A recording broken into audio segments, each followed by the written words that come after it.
Hey, I'm Sarah. And I'm Amy. Welcome to United Humans, a podcast that goes into the personal lives of our 6,000 plus volunteer medics and their families. 75-year-old male, possible cardiac arrest. My name is Gabi Friedson. I'm Dina. This is Ronnie. We're a couple. I'm Vicky. United Hatsala's only mission is saving lives, and we'll discuss how that doesn't leave room for discrimination against color, race, religion, or sexual orientation. Let's talk about fear, trauma, pain, and connection. Join us. Let's discuss these diverse volunteers from all across the country. Today's podcast is someone who a lot of you might know. The famous Ari Deutsch. Ari, oh my God. I could have spoken for like 3-4 hours. We had to drag ourselves away from this talk, right? So Ari runs the NREMT program here in Hatsala, and he's a medic for a long time, and he's one of the main teachers in Hebrew and English, not just NREMT. So a lot of the students, or I should say a lot of the medics of United Hatsala were students of Ari. When we started this podcast, United Humans, the person who always came to my mind was Ari, because he's just, he's a average Haredi modern guy, but he's just so open to every person and culture. And absolutely. He articulated it so well. Like some things he said, I was like, yes, that's exactly what we're trying to get across. Thank you. He just put it so elegantly. And like you said, like you look at him, you wouldn't necessarily think that he would say the things he said, but I think that's part of what we're trying to do here is, knock down those stigmas, stop judging people by what they look like, and just getting to know the person. And he has so much positivity. And you also hear that he lost his mom during Corona, during the height of the first wave in New York, and he was here in Israel, and he's been through a lot, but he just has such positive energy. You guys are going to love this episode. It's really, really good. Enjoy it. Hey people, welcome back. We are so excited today to be sitting with Ari Deutsch from Telstone, correct? That's where I currently live. That's where he currently lives. I feel very blessed to know his wife Ariella and his family, and they're just incredible people. I am so excited to be sitting here with you today. I think you have so much to share with the people out there in the world. So listen up. This is going to be an amazing episode. All right. Thank you so much for having me. So, Ari, maybe you want to introduce yourself a little bit, where you're from and what you do in Hatsala as well? Okay, so I'll start with a little bit of my background, where I grew up and how I grew up. So I actually grew up in the Borough Park section of Brooklyn. I would say a bit of the old Borough Park, even though it was still, relatively more recent in the 80s and the 90s. But my father's been in Borough Park for over 60 years, before Borough Park was Borough Park what it is today. And I would say that my father is actually from Germany, from pre-war Germany, from Hamburg. So I would say I had quite a mix and array of influences growing up. Like I say, my father's pre-war Germany, grew up in Borough Park amongst mostly Hasidim when I was growing up. I went to Torah Semes Kamenetz, which was I guess a more absolutely non-Hasidic, but even maybe might have been considered more modern, or what they would call maybe Balabatish. Like, but you did grow up from? Absolutely, yeah. I grew up totally, Haredi. We were Haredi, like Litvish, I guess you would call it. Am I wrong? But didn't your parents get married later in life? Yes. So my father was actually 38 when he got married, and my mother was 25. My mother is American, from Maryland. I actually grew up in Maryland, in Essex, Maryland. I don't know if anybody would heard of that.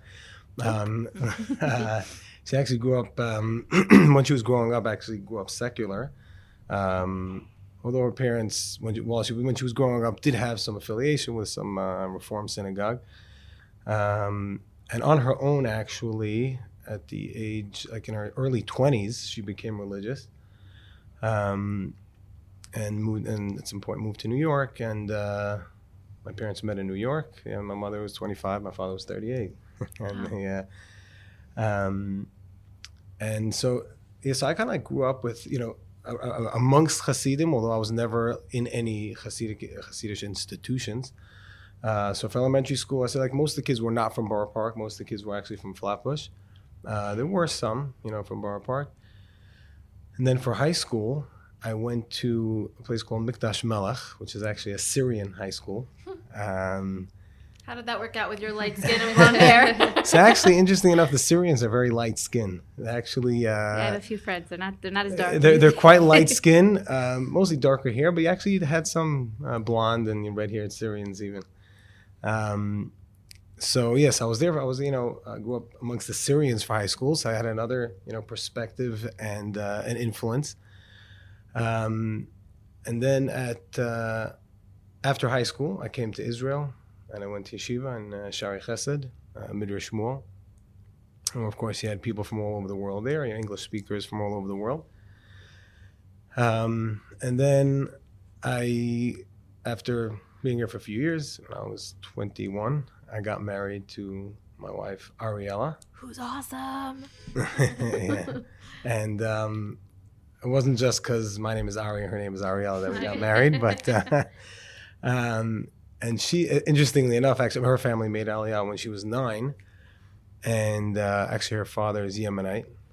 So, Like my husband. okay. And I say yes. Threw another, twist into things, a little Yemenite influence, even though she basically grew up like Ashkenazi for the most part. Although, actually, my father-in-law, he makes Kiddush, like Yemenite Kiddush, and he does use the Yemenite Siddur. And, I think... certainly to a great extent because of the different exposure I had to different types of Jews growing up and different types of types of religious Jews and I think it definitely gave me a different perspective and opened me up to different cultures and being able to accept different cultures. It seems that the average person basically just grows up in their own circles, whatever type they are, whoever they are, choose whatever culture or even or religion or whatever. They generally grow up in their own circles, and they're usually mostly exposed to people who are like them, and have very little exposure to people who are different than them. And even if they do have exposure, it's not real exposure. They may see them in the street, but no exposure into their world, to being able to really understand and see, the way other people live their lives. And usually, I guess, whatever it is at a certain point, most people, whatever it is, it could be after high school, that people start going out into the world and they get a little more exposed. But usually by then they already have a lot of these like preconceived notions and ideas and concepts and biases even, or stereotypes. Like I just did with the Syrians. Right, that was exactly. just an example. Right. So yeah, it's like in general, you don't really know someone till you live with them, and you don't know someone till you get to know them, right? I mean, you don't know what does that mean to get. That sounds a bit redundant, someone till you get to know them, but right, you only get to know someone by really going into their world a little bit and into their space. And opening up yourself. And opening yourself to being able to accept people who are different than you. So I think that definitely was something that certainly contributed to certain sense of having more of an open mind and being able to accept and respect and understand and relate to people who might be different than myself. So let's bring it back a minute. First of all, it's just remarkable because not everyone has that experience. I am too, have spoken about this, have also had that experience and grew up like that. I think Amy, you as well. I had it a bit different. For me, it's fascinating for me that you had all this exposure within the different Jewish communities, and that gave you such a broad perspective because I grew up secular and I traveled a lot around the world. So my diverse experience came more from non-Jewish communities. So it's an interesting correlation that it can happen within different Jewish communities. Right. So Absolutely. anyway, yeah. So I think that what's really incredible is how you've applied this in United Hatzalah. So let's take it a step back. When did you become an EMT? How did you get involved in United Hatzalah? When did you join United Hatzalah? Okay, so it was something I always wanted to do. It was something that always interested me. And about 10 years ago, there was a course that was being offered. It was actually one of United Hatzalah's first courses that they were actually offering through the organization. And it was taking place in Telstone, where I was living at the time and still live. I mean, I actually at that point, I just recently moved there. And I figured, look, this is an opportunity I can't miss. It's happening in my backyard. And it's something that I always had an interest in and wanted to do.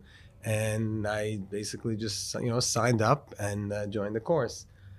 And that's really where it all started. So it's, about 10 years ago. And how did becoming an ENT turn into becoming one of the... are you the main teacher in United Hatzalah for the courses here? Let's introduce you.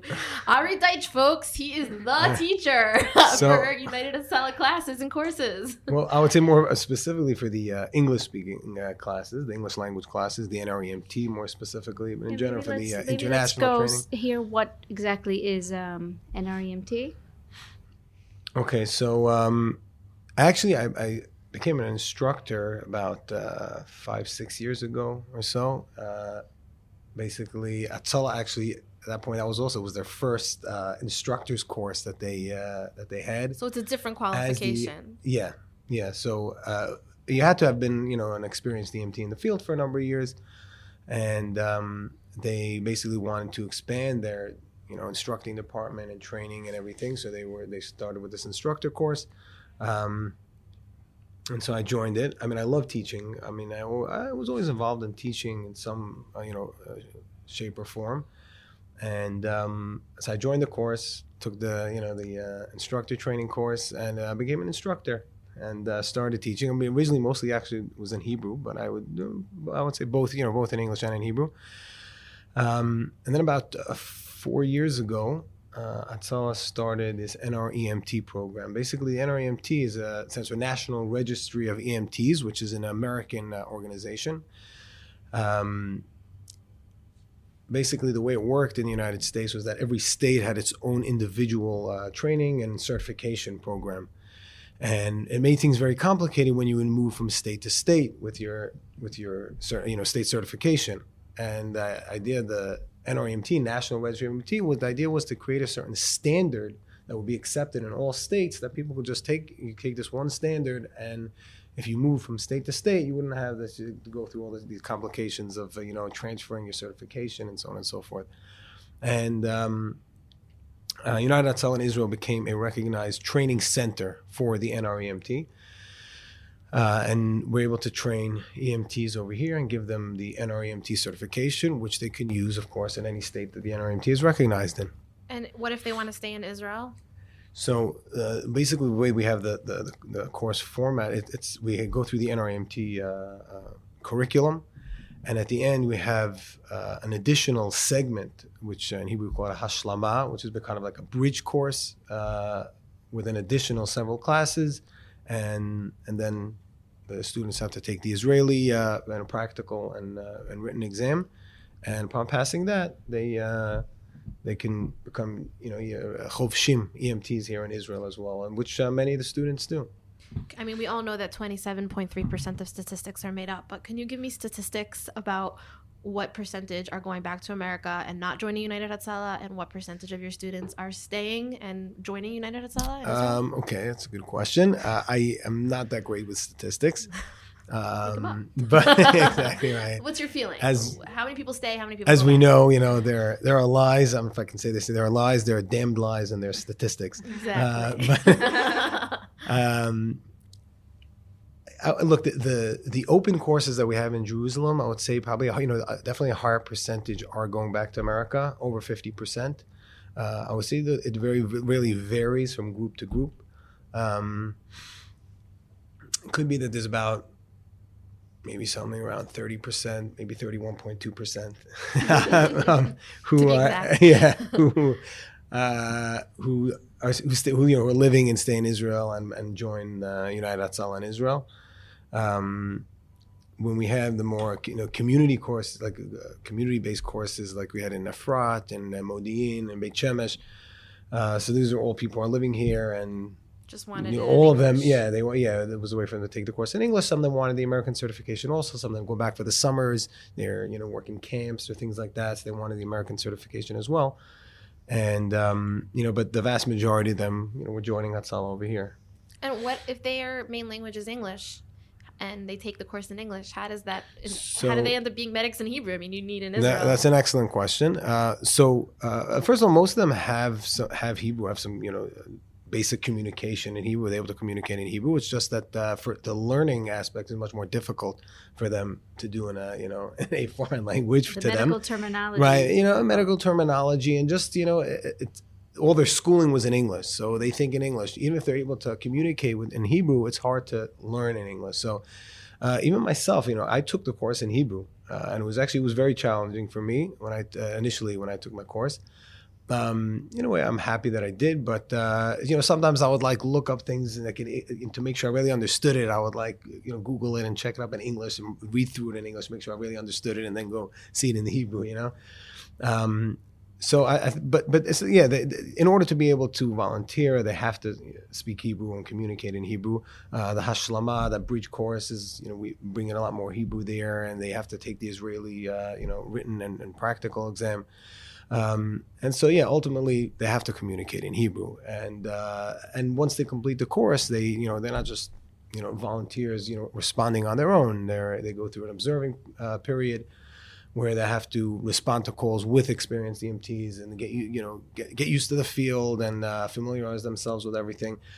So part of that while they're getting their medical experience, they're also, picking up, the Israeli terminology more and so on and so forth. Wow. So once they complete that and they're actually fully fledged volunteers going out on their own, they have the adequate experience that they can function in Hebrew.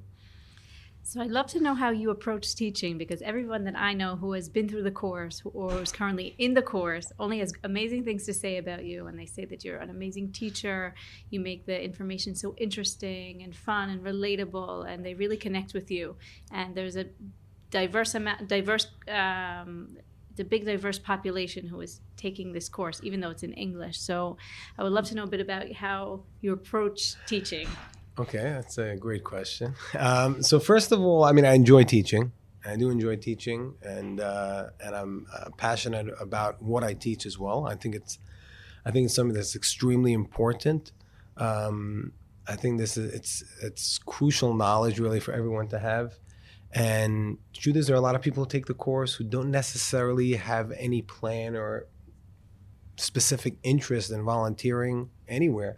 They're doing it more just for the personal knowledge, or because they enjoy it, they think it's important knowledge. So I think that's a very important aspect of being enjoying what you're doing, enjoying teaching, and being passionate and believing in what you're teaching. Not just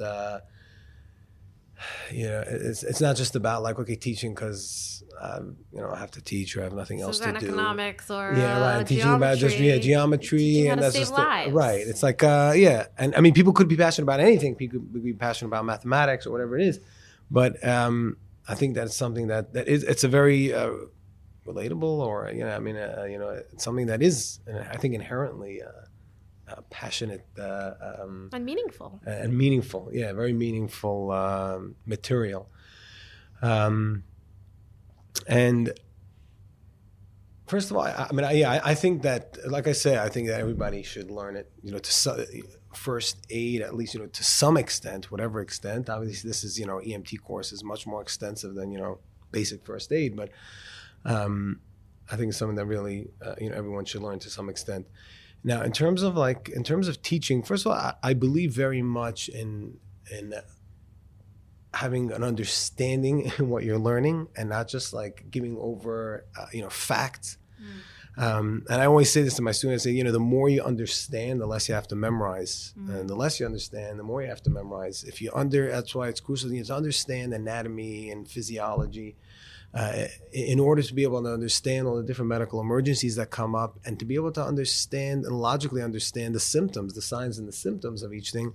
Because otherwise, if it's just facts that you're giving over and just, information, literally, memorizing, a list of signs and symptoms for this, a list of something. But once you understand the pathophysiology, so you understand what symptoms they'll, likely have.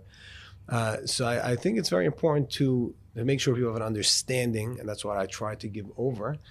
And and to oversimplify, I mean, to make sure that, and in order, I would say really, in order to get to that, make sure that people understand, just oversimplifying things. Don't assume people just know things.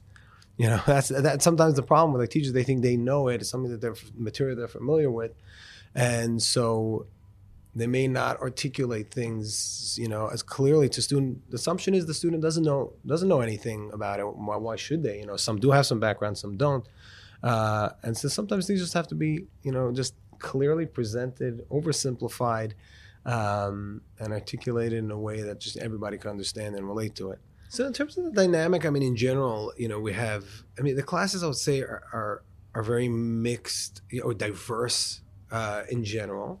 You do have, you know, a certain maybe majority of, you know, similar, you know, cultural and religious background, but really there's a big mix.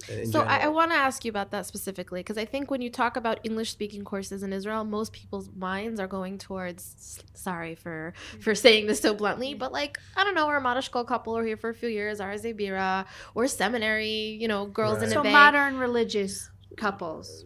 Whatever. Not People don't necessarily. hear. But I want to hear, besides for necessarily. that group of people, I want to hear about all the other, I mean, there's been this unbelievable stream of people who've been taking the NRMT course. So if you Right, could so- talk to us about that. So first of all, yeah, the open courses vary right from yeshiva students, seminary girls who are here for a year or 2 or 3, you know, and planning on going back to America, and they have this opportunity for them to take a course in English.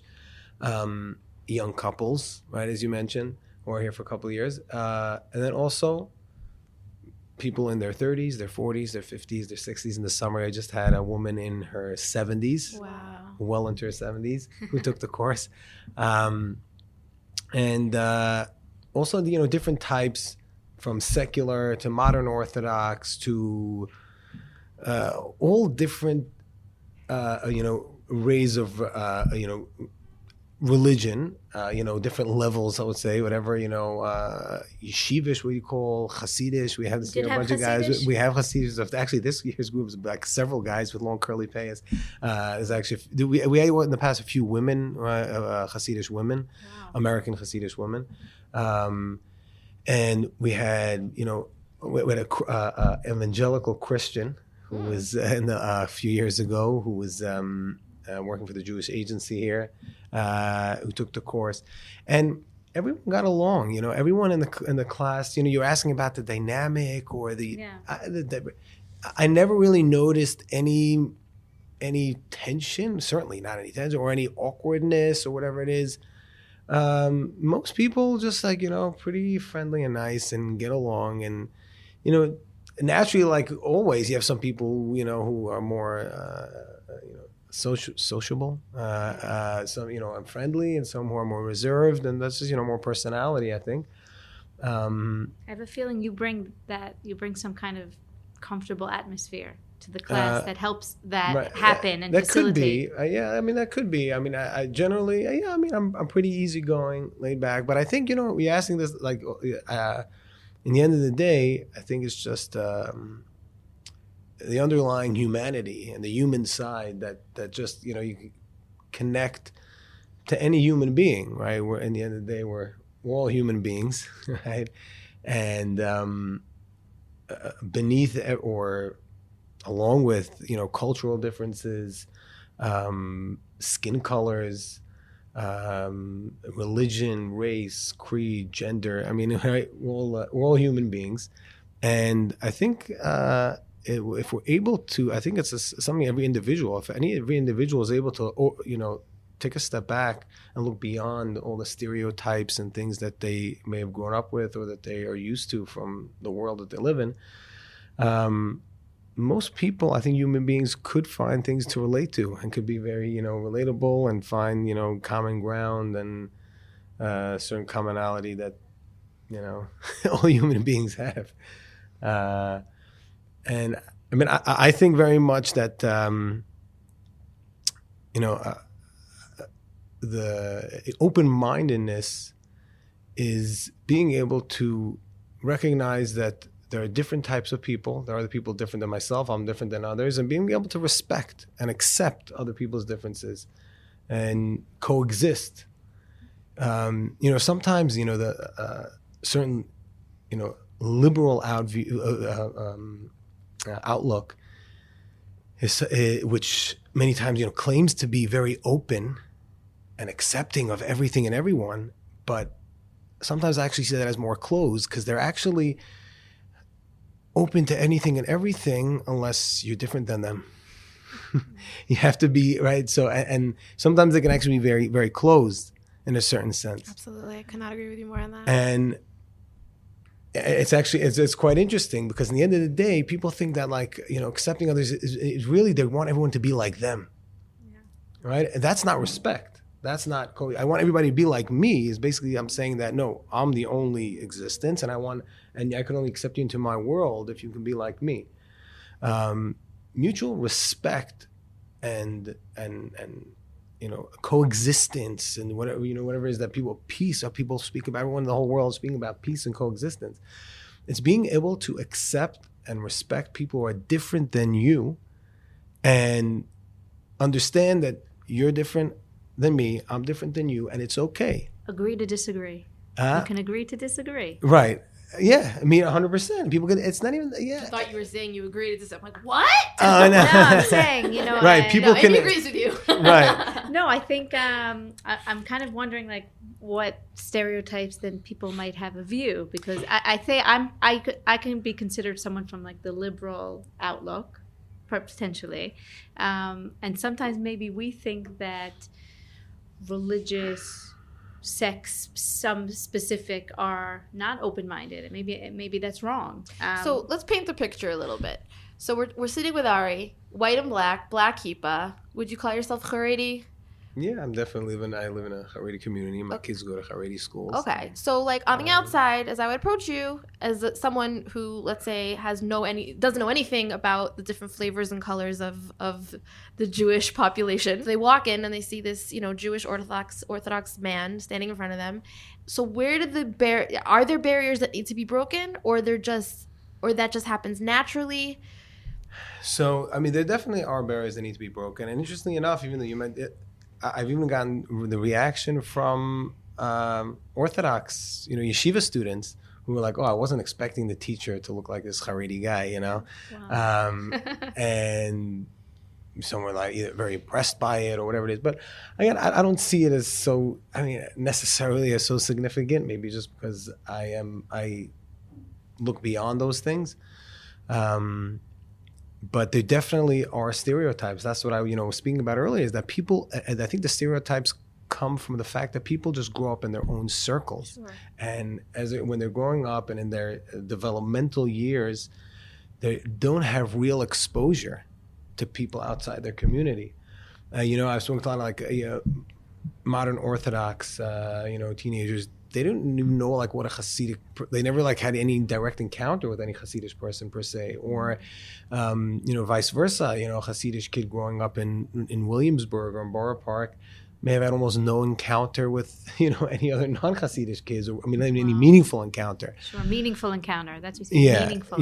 Right. You may bump into the person on the line in the bank or in the grocery, but no real actual interaction. So you're talking about a whole other subdivision, because we were speaking about Christians and right and Jews, but you're saying when you have your NCSY program come in and there are a bunch of modern Orthodox teenagers and they walk in and they see this Haredi guy standing in front of them, that in itself is its own cultural gap. And they might have a stereotype about Ari right away. People may have their stereotypes and their preconceived notions or whatever it is. First, I think that as the world in general is opening up, and this with social media and everything, there's more exposure to other communities in general, I think, but it's still not real live interaction. I believe very much in children, teenagers being exposed. Again, I'm here speaking more specifically, maybe about religious Jews, Orthodox Jews, but it's really true in everything. But even there's so much division within, let's say, religious Orthodox Judaism, and sometimes so much cultural difference within the Orthodox world. I think it's so important for people to have exposure to different types of, let's say, even a different type of Orthodox Jews, right? And the same really goes for for anything, even exposure to other people from other religions, or to secular Jews, or I don't know, Muslims, Christians, or other different types of people. I live in Telstone, right next to Telstone. There's Arab village, is Abu Ghosh.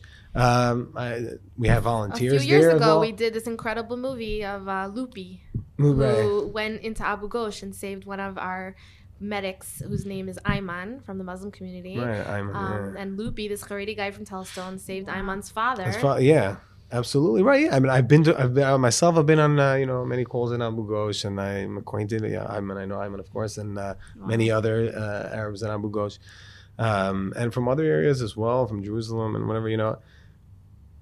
I think that's one beautiful thing about United Hatzalah, is that it gives people a place. It's a place where people who would really have never had anything to do with each other, would never have any real exposure, where all of a sudden you have people from so many different walks of life volunteering together and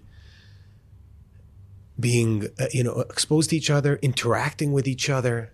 You can have from every spectrum of the Jewish spectrum, from completely secular to the most extreme Haredi people, meaning like Mea Shearim Haredi, and everything in between, to Arab Muslims, to Christians, Druze up north. It's so many different walks of life and types of people, where again these people would have no common ground, almost seemingly, right? And the common denominator is the common denominator here is the sanctity of life. Yeah.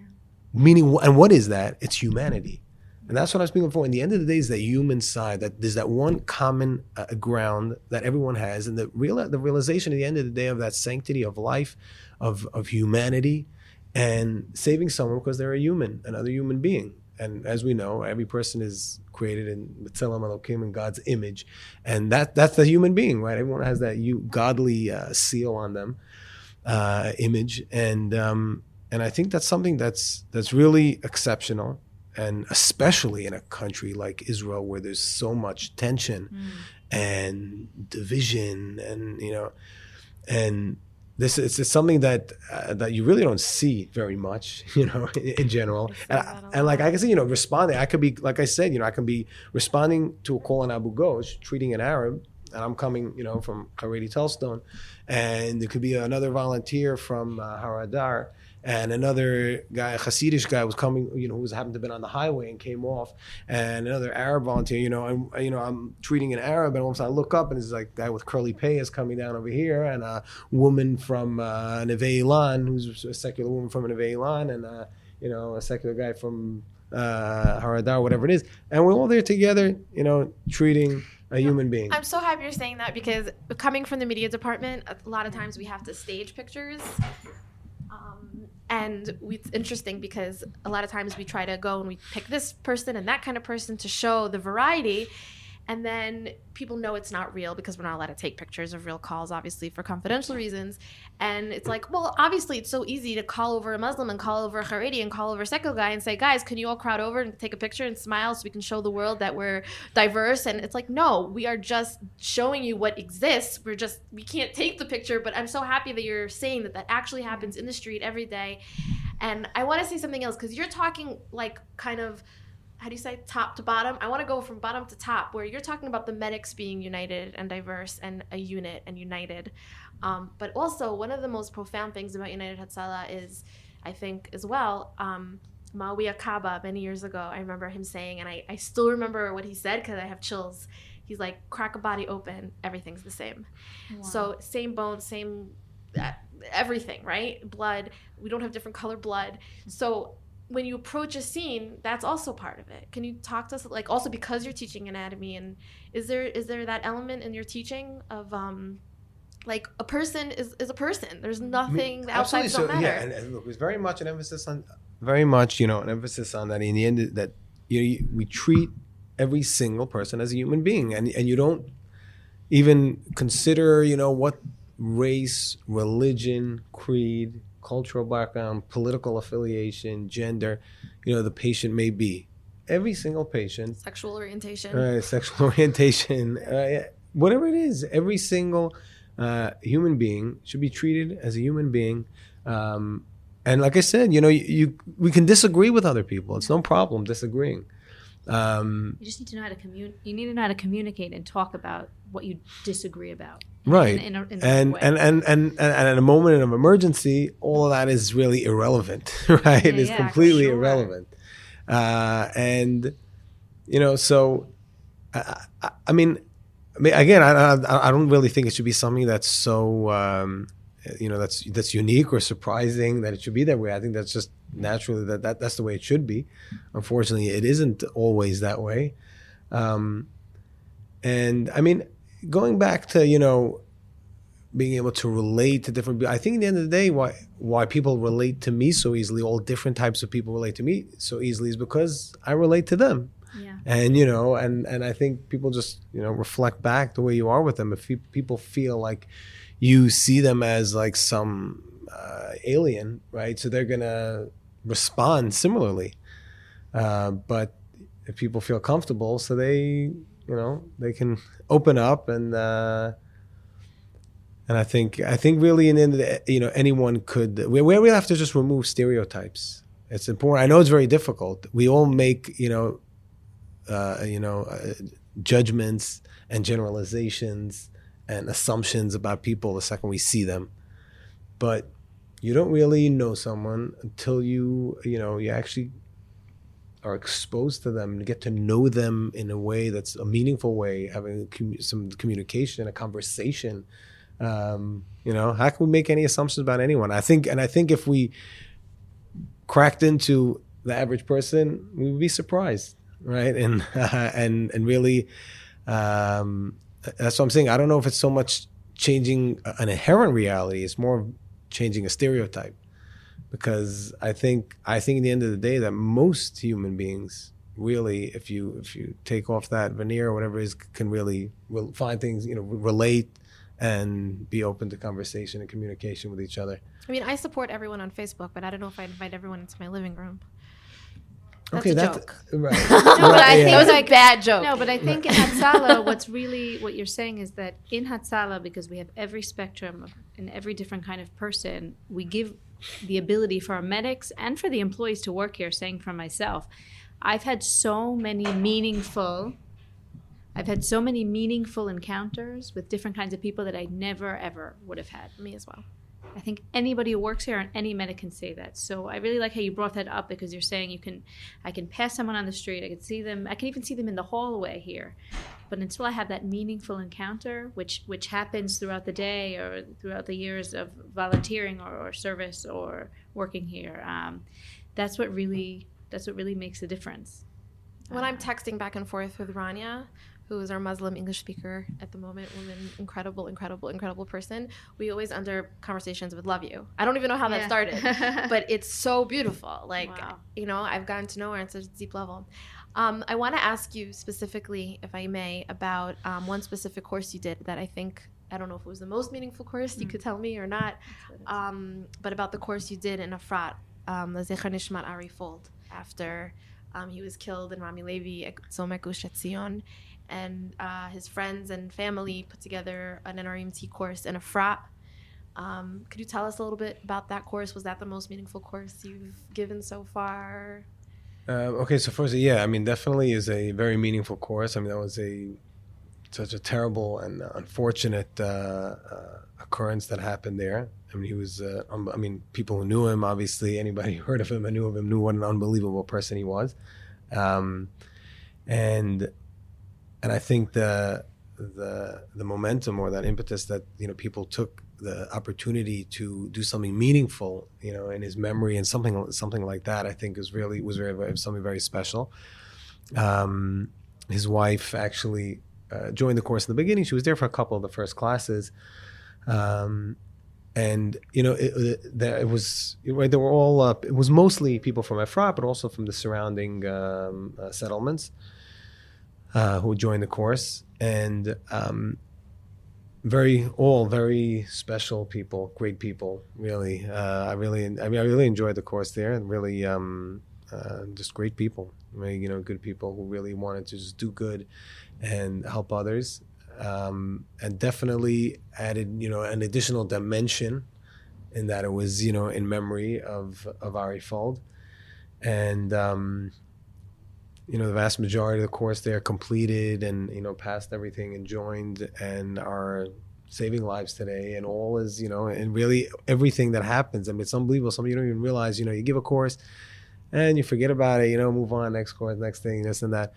But, everything there that they learned, everything they're doing, and every single emergency that they respond to, and everything is really right. All goes to that memory of Ari Fall there from the outset of them taking the course, and it's definitely a very meaningful course. People always ask, every group always says we're definitely your best class, right? We're our best group, and do this and that. And every group is unique. Every group is unique. Every group is meaningful, and every group is the best class in their own, in a certain sense. Every single group and every class is a different dynamic, because every single type of every person, every type. I don't think it's about types. Every single human being, individual, has a different dynamic, right? And combination of different people creates a certain dynamic. So literally, every group has its own dynamic, and I think it's amazing and great, and really. I enjoy every group, and I think because really that's what it comes down to. Every human being is a unique individual, and they have something to offer that no one else has to offer, and that's why I think it's when I teach a group, and this maybe goes back also to maybe some of the reasons for the success or the fact that people enjoy the courses. Every single student is an individual world, and every single student, has their own, failures, successes, and this and everything in life. And it's important for me that every single student should be given the ability to be able to complete the course and pass the course. And, always people want to drop out, and I'm very reluctant to allow people to drop out. Wow. I try to push people, there's a limit to what one can do, obviously. You can bring the horse to the water, but you can't make it drink. Sometimes maybe I go a little too far. I try to push their head in the water, but like you drown them and then you right. resuscitate them. Right. This was a classic But I example think, guinea pig. Right. But I think every person, yes, just has to be, needs to be given that opportunity. And I think that's really,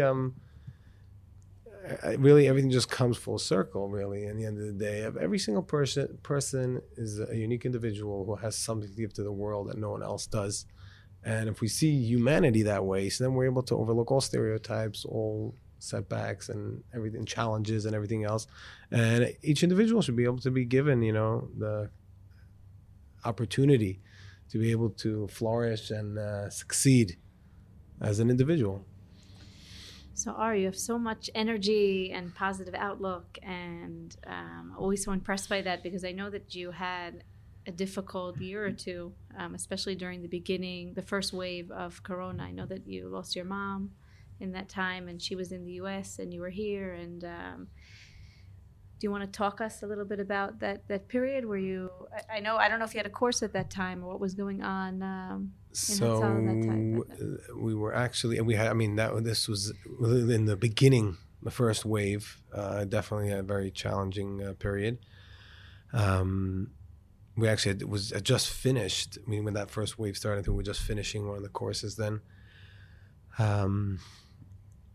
And basically, as it started, and my mom was living in Brooklyn, and as people were just, it was just so widespread over there. Everybody was getting it, and like when I found out that my mother had gotten Corona, she was already in the hospital. It was so fast. Like it was like I had spoken to her the previous week, and I remember actually I hadn't gotten through to her on Friday, and I figured, okay, I'll call her on Sunday.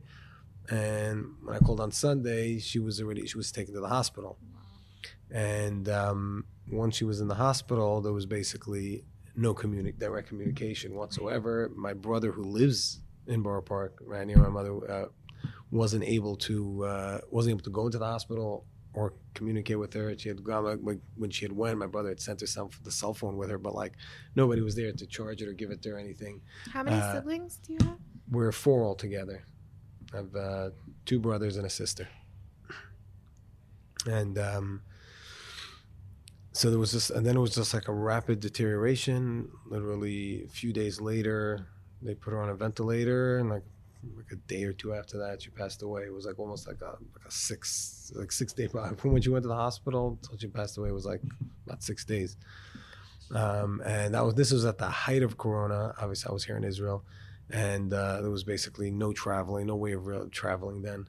And it was just before Pesach, so it was kind of like, I mean, it was 2 days before Pesach, and the funeral was actually the following day on Erev Pesach.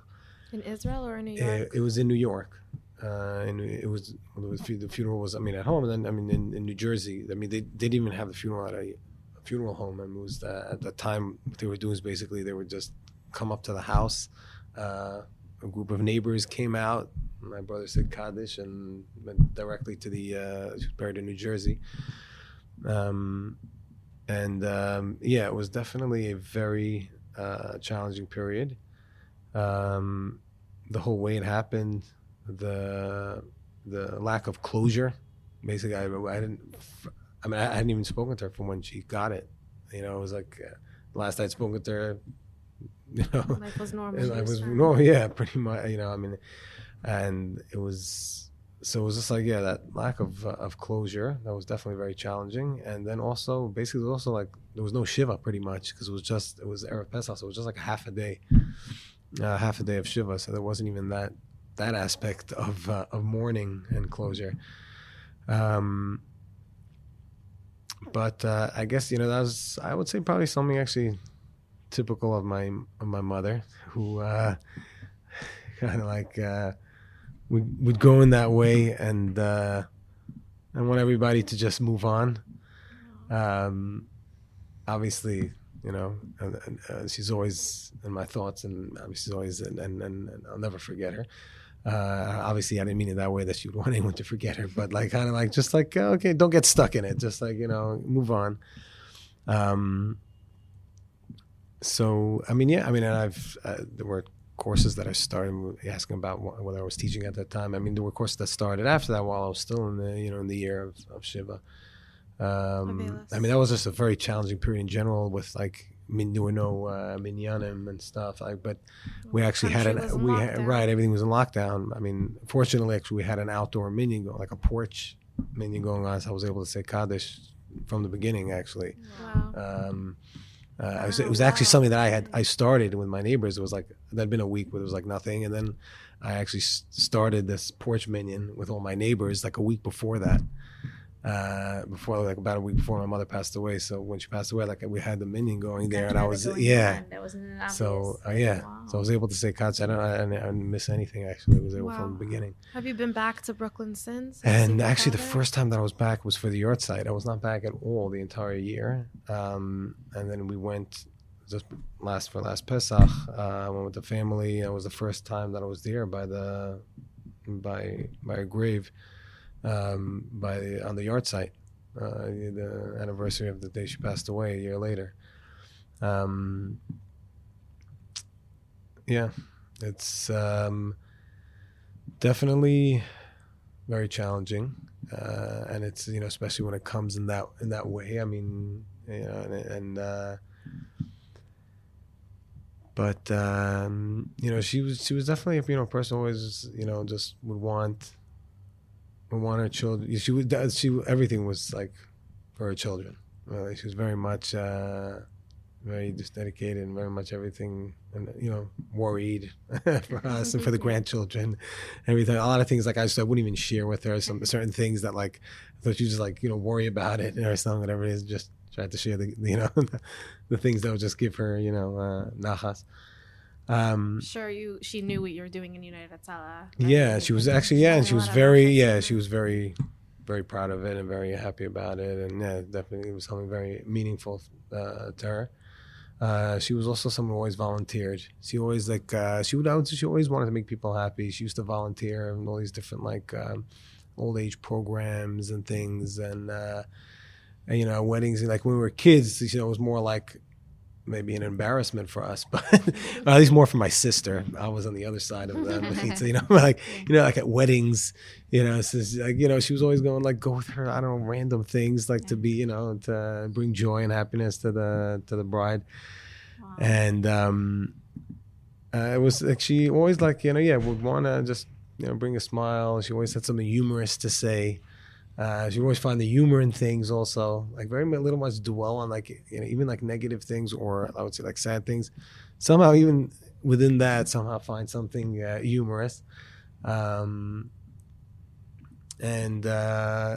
for years, she always like would like volunteer in these different things, like acting. So and all that was. volunteering's in your blood. So I guess so, yeah. And the looking at the bright side and the humor and things. It sounds like Yeah, you it got also a lot sounds of that very much like personality. you. It sounds like you. I guess so, yeah, Yeah. definitely. I mean, it definitely came from somewhere. Wow. Yeah, no, I've been definitely saying, right. I've said this, I don't even know how many times. There are two types of people, right, at this point in terms of Corona. There are people who have lost someone in Corona, and there are people who haven't. We all know people, right? But you either have someone in your life that was lost from this horrible epidemic or epidemic. Did I just say epidemic? Epidemic? Pandemic. Pandemic. It was a pandemic. Right. Pandemic. Or you haven't. So I think that really divides the way people approach. I could be wrong, but knowing that you went through that gives you definitely a deeper understanding for just what everyone's been going through since I don't know what, it's January 2020. No, and especially I always think when Ari told me the story the first time is that even if he was in New York, he wouldn't necessarily have been able to see his mother before he passed. And In fact, I wouldn't have been able to, as my brother was right there next door, like around the block, and they weren't letting anyone into the hospital. Yeah, it definitely made everything just so much more challenging. Even if the shiva was right before Pesach and you had a week, people couldn't have came because you were in lockdown, right? Right, So right, yeah. I mean, right, people would have circumstances are so called. I mean, unique. in the whatever half a day that I had. I mean, yeah, people called. Someone set up a Zoom. I had people like a communal shiva on a Zoom. There were like maybe a few neighbors came like outside, like when I was sitting outside, a few neighbors came by a little bit, but like, definitely was not in any, normal capacity at that time. Wow. I have so many more questions. Maybe we should start it off on a higher note. One last question from Sarah before we end. I know mean, it's Ari, you can answer There's the so questions. I'm really, really blown away by your life experiences and how you've interpreted them into becoming a leader, really, in this organization. I think I one of the things that's most curious to me is how each person is coming in here and learning how to save a life, right? And then they go out there, and Kilu, each person is in charge of they're responsible for their own actions and their own, right? Is there any I'm just curious, is there any feeling of responsibility out there of like, what if they would make a mistake? Or, or something, I don't know, like, do you carry any pressure or any feeling of responsibility that all these people are out there saving lives based on what you've taught them? Oh, wow. That's a very loaded question. That's question great. That's for the- that's to a the great. end. Yeah. Want to plead the fifth? Right. We can edit this out if you want. It's a great question. It's a great question, really. There definitely is a big responsibility, meaning in terms of teaching, that's a big part of the responsibility. That's why I think it's so important to make sure that things are given over in a very clear, oversimplified, articulate manner, making sure that at least on my part, I make sure that I did everything that I can. Obviously, you are always going to have people who claim you said things that you didn't say, who are going to listen to half sentences, who missed out on one paragraph but heard the next or whatever it is, and as a result will come out, walk away with some wrong information or distorted information. There's a limit. You can't control people's minds, right? I mean, people somehow just manage to interpret things the way they interpret things. That's why you have to leave very little room for that. That's why I think it's so important for really teaching anything, particularly when you're teaching people, about saving lives, just to be unequivocally clear, when teaching. So it's a big responsibility. I have to try to do, my utmost to make sure that I give over the information in a way that people can really, make sure they have it clearly and that they hopefully will not make those mistakes. Ultimately, yes, they're responsible for their own actions. Every person's responsible for their own actions. People can make mistakes. People can forget things. And I'm sure these things happen, Is it my responsibility if someone else makes a mistake? No. Every human is responsible for their own actions. If something ever happens, or if I hear something happens where someone maybe did something wrong, I have to take a lesson of that and maybe trying to make a bigger focus on it or something. But ultimately, yeah, people are responsible for their own actions. Make sure that they really did receive the information in this clear manner. Obviously, everyone's tested, practical exam and written exams and everything. There's always margin of of information that people pass. Who, you don't need to get 100 on everything. But I'm not going to walk around with guilt or for other people's actions. I definitely wasn't suggesting that. But I was just I curious. Think no, absolutely There was an not. element I of think again, meaning yes, responsibility to make sure that I do my utmost to give people the best chance and make sure that they're doing what they're supposed to be doing. But in the end of the day, it's like everything else really in life. We can't control what other people do. Sure. And I think that's really just the general outlook on everything in life, certain, in a great extent, life is mostly the way we react to what other people do to us or whatever it is, the way we react to situations. I would say, even to the extent I once saw something, life is 90% the way you react to, the 10% of what other people do. It's 10% or something to that extent. Does that make sense? Yeah. Life is 10% of what other people do, other people's actions. We've already Or established whatever. what But statistics regarding, are. it's just the random numbers. But meaning, like, it's mostly we can't control what other people do. Exactly. We We control can't- how we react. We can only control how we react to one another, and that's certainly the vast majority of everything and anything. So I think that's. Wow, that's a great answer. I would love to go on and on. We have to wrap up. I wanted to know if you could pull, I'm sure you have many stories. I'm totally putting him on the spot here. Could we end today with just one story? Anything that sticks out in your mind. You've been on so many calls, whether it was a teaching story or being in the streets and saving someone's life story. He's thinking, folks. There's so many. He doesn't I know know which it's one like to choose. it's just choose or so many things that's like trying to think of something, something pop into my head, something like specific. Like what type of story? A meaningful story and an incredible story. Whatever came into your mind. A story. Tell us a story. Fascinating story. It doesn't need to be someone dropped You know, dead and you got their pulse actually- back. I mean, Or it someone can be, you know but- that you for sure inspired to do something amazing in their life. It can also be that. Choose while you were asking. Well, Sarah, while you were asking me, I had a story popped into my head. You're asking something more like meaningful and inspiring.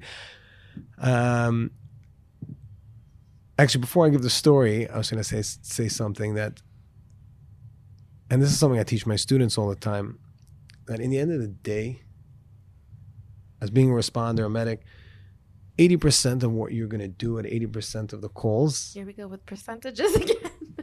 And again, I'm using percentages as way of relativity, a way of understanding. understanding, meaning the majority of what you're going to be doing, or the majority of the calls at the end of the day, is really just being there to reassure the person, keeping them calm.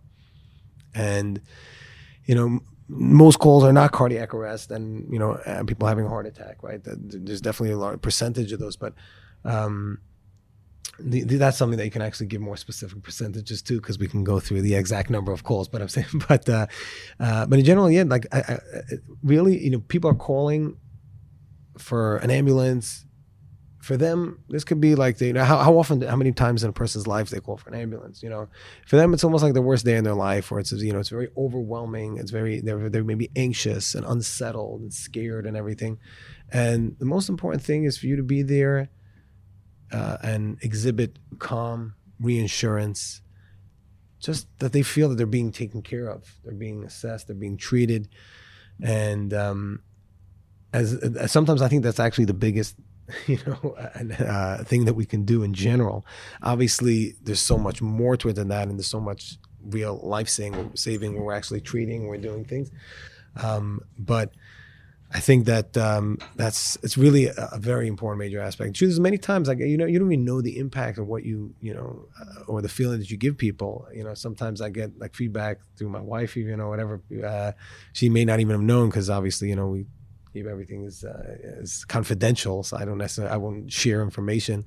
But she'll sometimes get feedback of like people will tell her, "Oh, your husband responded to a call I had with my child, or this or that, and whatever." I just like felt so calm and these things, and like it's nice to hear the feedback because it's like these where it's beyond the like, okay, you did something, like you saved someone's life, like sometimes these little like smaller things, so to speak, which aren't small, which I really think are very big, but it's kind of like I think it's encouraging, and to get that feedback and realize. Doing so much more than we think we're doing. But just to get to segue into a the story. This is actually a little dramatic story. It was actually Friday afternoon. We got a call in Abu Ghosh of someone who fell from a height, who was seriously injured.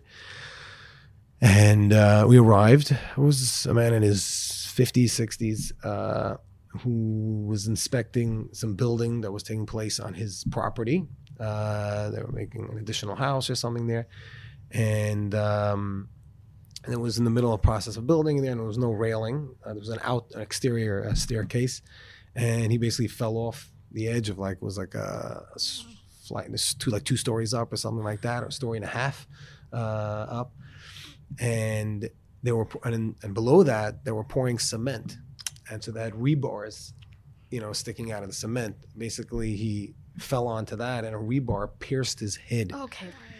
Maybe I'm being a little too dramatic here, but actually the reason why I'm mentioning this is the outcome. I'm a little too graphic. But it literally like skewered it was unbelievable because the man was fully conscious. He literally had a rebar through his head. He had no neurological deficiency. He was conscious. We were obviously supporting him, and we had to wait for the fire department to come in order to detach the rebar, basically, because you can't just saw it off. You need to do it with a special jaws of life, they call it, where they use this like hydraulic pressure. And he was fully conscious, no neurological deficiency, pupils were equal, his motor and sensory and everything. And it was almost like like the modern day Phineas Cage. And people are familiar with Phineas Cage, who many years during the building of the railroad had some rods speared through his head, and it was a whole. I mean, anyone's in any psychology or anything, I'm sure I've heard about it because he's in every psychology book, and how he basically had his personality change after that.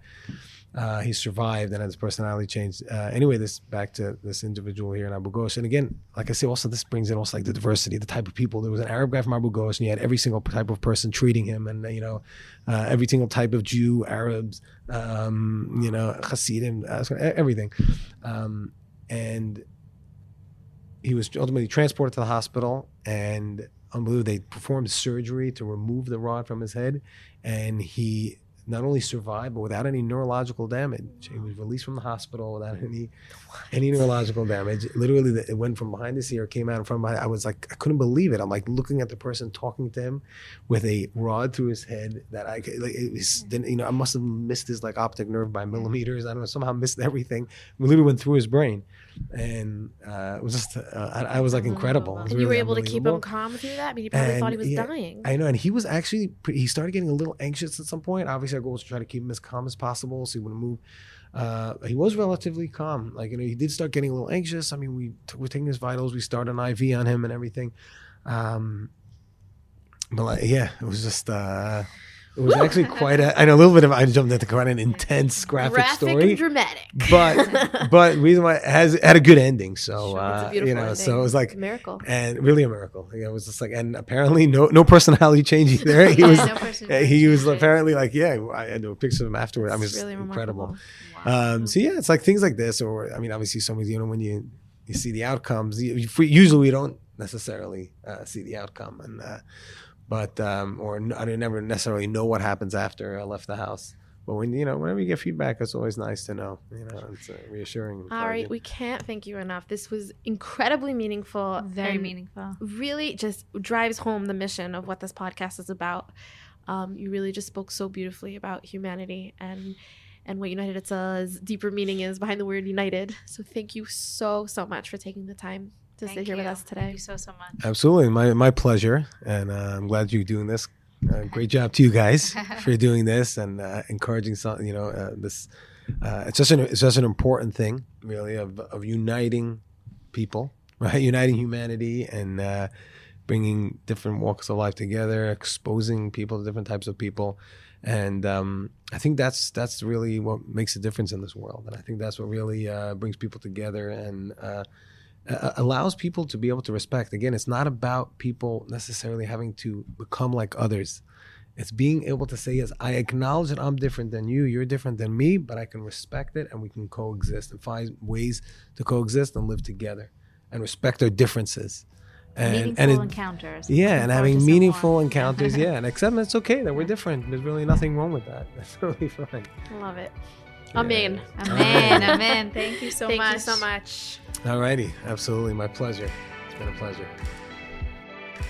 Thank you so much for listening to the United Humans podcast. Share this with a friend, subscribe, and we already know you're going to leave us a positive review, so we'll just thank you now for that. Bye. Adios.